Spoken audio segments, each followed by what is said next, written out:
Oke, halo semuanya. Jadi ceritanya kemarin-kemarin gue sempat ada spill dikit ya di IG story kalau Vortex Series itu ada produk baru dan ternyata lumayan banyak yang penasaran. Ya, jadi emang Vortex Series itu ada produk baru cuy, yaitu sebuah mouse. Tapi kalau kalian pikir ini adalah mouse pertamanya Vortex Series, salah. Karena sebelumnya Vortex Series itu udah pernah punya mouse juga, yaitu GX107 dan juga GX770 yang udah dari zaman kapan tuh, udah lama banget ya. Kayaknya kemarin-kemarin kan mereka emang lagi fokus banget sama yang namanya keyboard ya, termasuk aksesorisnya kayak keycaps juga.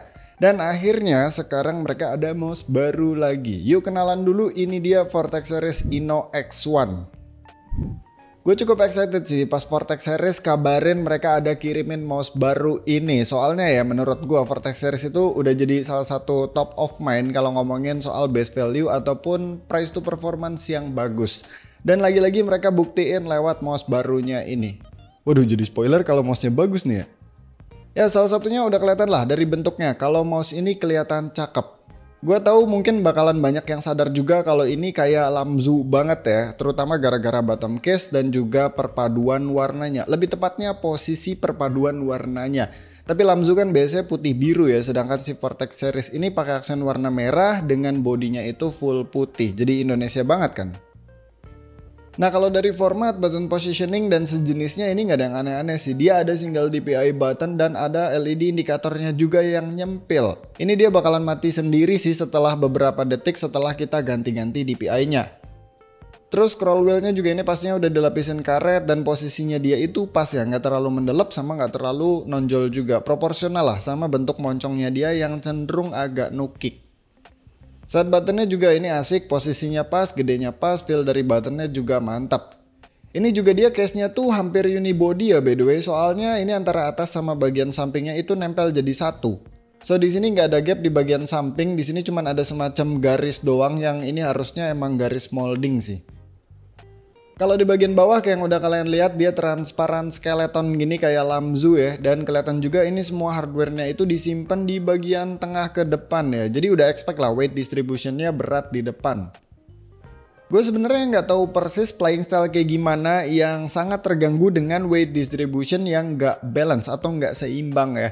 Soalnya sejauh ini gue pakai sekitaran 2-3 harian menggunakan palm grip, ini oke-oke aja sih. Emang ya kalau gue pindah dari mouse yang lebih balance agak berasa bedanya, tapi nggak sampai ganggu ataupun nyusahin sih. Apalagi di sini fitnya dia juga udah pakai PTFE yang oke banget, jadi secara movement nggak masalah, kerasa ngacir-ngacir aja. Sama kayak yang kalian lihat dia ada tombol on off juga di bagian bawahnya karena emang ini mouse wireless cuy. Dia bisa dua mode ya, pertama itu wireless dongle 2,4 GHz yang nggak punya tempat simpan dongle di mouse-nya. Dan pastinya dia juga bisa kabel via USB-C yang kabel bawahnya udah dapet dan udah paracord juga. Kabelnya ini emang masih di bawah ultra wave-nya Cooler Master, misalkan dia ini kayak paracord normal aja sih, kayak punyanya Daksan Oir kayak gitu-gitu sama-sama aja. Dan buat gue nggak ada masalah sama sekali, lagian ini udah termasuk bagus juga dan si mouse-nya juga kan bisa wireless. Wireless dongle-nya ini juga aman cuy, dipakai main game kompetitif sekalipun ngacir. Sejauh ini gue nggak ngalamin ada problem dari wirelessnya sih, padahal PC gue tuh ada beberapa dongle lain juga. Terus buat spek lainnya ini mouse ambidextrous atau lebih spesifiknya right hand ambidextrous karena set buttonnya tuh cuma di kiri doang ya. Dimensinya dia ada di 119 x 61 x 40 mm. Ini perbandingan skalanya sama X-Lite V2 Mini dan juga Daxa Air Mini. Ya dia size-nya itu termasuk small to medium yang udah pasti selama bentuknya tidak aneh bakalan cocok buat gua. Tangan gue cenderung kecil ya, 18 x 8 cm, ini mouse relatif enak buat segala macam grip style. Lebar dia pas bikin tangan gue tuh nggak gitu nguncup atau terlalu ngangkang di palm grip. Hamnya juga dia tengah ke belakang ya, emang agak tinggi sih di 40 mm udah kayak mouse ergo aja ya. Tapi lekuk dia itu slick banget jadi nggak nyusahin juga. Cuma ini buat yang tangannya gede terus mau pakai claw mestinya sih bakalan jadi hybrid atau relax claw ya, karena palmnya tuh nggak nempel sama buntut si mouse-nya. Kecuali kalau agresif claw kayaknya masih bisa nempel sih. Dan buat fingertip kemiringan moncongnya enak, terus juga karena weight distribution dia di tengah sampai depan ya rasanya bagian buntutnya kayak kopong aja, nggak ada yang ngekor. Enteng banget cuy. Karena emang nih mouse enteng juga sih, beratnya dia cuma 56 gram doang. Ya makanya tadi di bagian bawahnya pakai skeleton design juga yang mestinya buat kejar berat kepala 5 tapi case-nya nggak bolong-bolong dan tetap berasa solid. Oke, terus buat performa ini mouse udah mentok. Dia pakai 3395-nya PixArt. Udah pada tahu lah ya, ini sensor high end high performance-nya PixArt. Pokoknya kenceng dah. Mau dipakai main game apa aja ya bakalan aman banget. Dan so far gue pakai beberapa hari ini nggak ada isu sama sekali dari sensornya. Kalau buat switch di sini InnoX1 pakai Huano Bluepink Dot. Ingat gue ini lifetime-nya udah tinggi sih di sekitar 80 juta kali klik ya.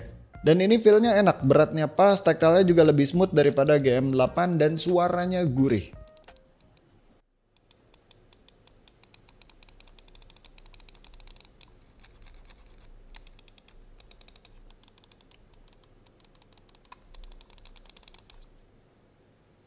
Ya secara barang ini mouse oke banget ya, desainnya cakep, brandingnya minimalis banget, cuma ada tulisan InnoX1 kecil doang di samping kiri depan, gak ada RGB, perpaduan warnanya cakep, build quality-nya juga bagus terutama karena case-nya dia hampir unibody yang mana itu bisa mengurangi potensi creaking.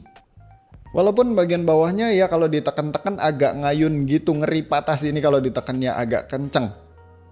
Tapi lagian ngapain juga ya, iseng banget mencet-mencetin bagian bawahnya kayak gini. Dan sebenarnya ini hal yang wajar juga sih, karena dari semua mouse yang pakai skeleton bottom yang pernah gue coba termasuk si X-Lite ya, itu sama aja kalau dipencet-pencet ya ngayun, karena dia cuman sebatang plastik tipis kayak gitu doang ya.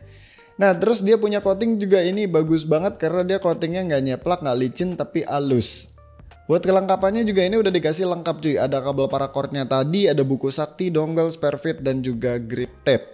Sama dia ini udah ada software juga yang ya standar lah buat mapping key, atur DPI, LOD kayak gitu-gitu, sama buat pasang makro juga. Nah kan sebenarnya secara overall InnoX1 ini bisa dibilang nggak punya semacam apa ya teknologi baru yang advance atau hal-hal inovasi baru di sebuah gaming mouse. Maksudnya config dia standar kayak mouse ringan high performance aja, nggak ada yang aneh-aneh. Karena emang perkembangan gaming mouse itu kan cenderung lama. Yang paling menarik di sini justru harganya. Si InnoX1 ini dijual dengan harga 499.000 aja buat promo launching seminggu pertama. Nanti dia bakalan balik di 549.000. Kayak biasa kalau minat sikat pakai link yang ada di deskripsi di bawah.